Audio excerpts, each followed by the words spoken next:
Itu hari nak tengok dia kat hospital kan. Saya 2 malam ICU. Tak nak tanya panjang kot. 2 malam ICU teruk juga. Aku tanya panjang. Siap. Saya duduk kerepek lagi. Itu tak habis-habis tu. Tak sampai siap tak habis. Assalamualaikum. Allah.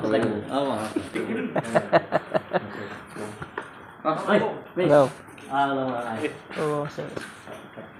Waalaikumsalam.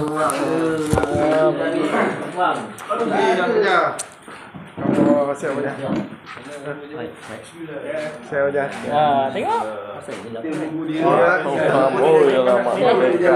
Kita orang pergi. Dah kita pergi dah. Ada kat samping kan lama sikit lah. Patut dah sini.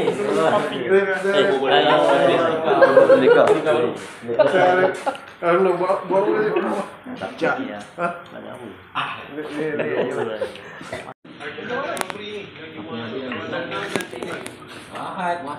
Ya, semua yang datang. Betul. Baik. Terima kasih. Maaf.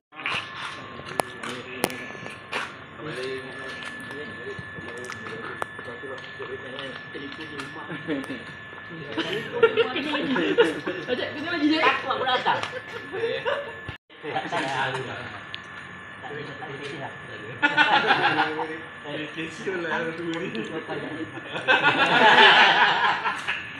Pak nak makan tu. Itu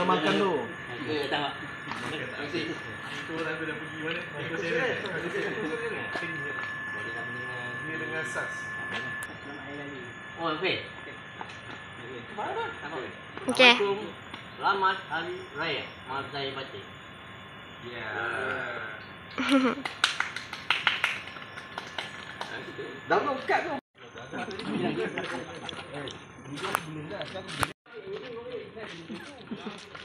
Bismillah.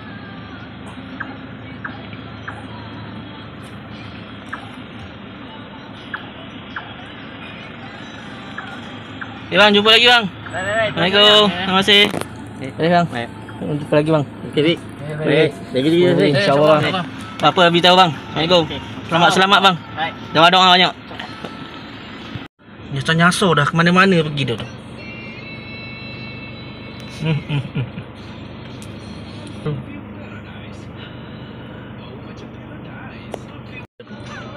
Tak balik lagi.